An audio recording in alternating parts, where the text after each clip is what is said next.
Hi, Deneen Shoemaker with the 420 Minute.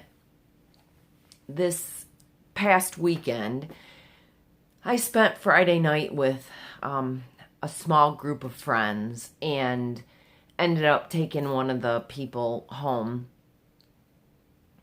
when I left, and then ended up kind of sitting in his driveway and just chatting it up for quite a while with him. And he's just going through a lot. There's just a lot of things that are on his mind and his heart. And as I was listening to his story, and as he was kind of telling me, what the source of some of his heartache was, I couldn't help but think of this passage in the Bible.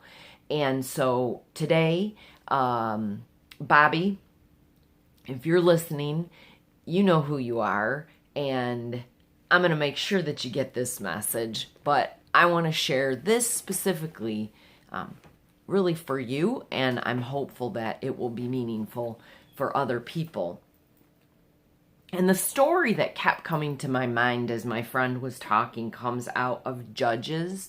And normally I'm in the Old Testament where, I feel like God and Abad came down. But today I'm in the Old Testament, in Judges, in the book of 16.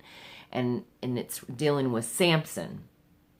And Samson had quite an appetite for women that his parents did not think he should go out with. And he sounds honestly like kind of a spoiled, entitled brat. And I know that is not my friend. My friend is not that. But as you read through the story of Samson, and then you finally get to the story of Samson and Delilah, honestly, I'm sitting here thinking, Samson, you are a bonehead. Because I'm just going to give you a quick synopsis. So the very first Philistine woman that Samson wanted, his parents didn't think it was a good idea, and it didn't turn out so well. If you want to know about it, you go ahead and you read it in Judges. But it didn't turn out so well for either Samson or the Philistine woman. And the Philistines were enemies, I guess, of Samson's people. So this was a woman that he shouldn't have even been with. His parents made the comment about something like, you can't even find someone in your own tribe or all of the Israelites. You have to go to the Philistine women. So that ends up ending badly, and he kind of does a couple more things that are dumb with women that he shouldn't be with. And then finally, he falls in love with a woman named Delilah. And basically, she just sells him out to the Philistines for 1,100 pieces of silver from each of the people that were going to give her the money, if she could figure out the secret to zapping and killing Samson's power, his strength.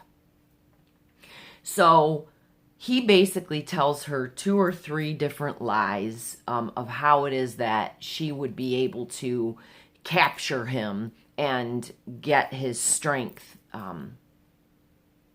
basically take his strength from him. Okay, 3 times. And he allows her to tie him up. I don't even want to get into all of that.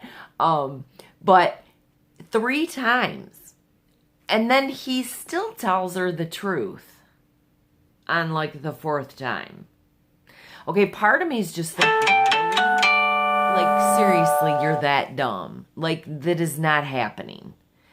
No, it was happening. It did happen.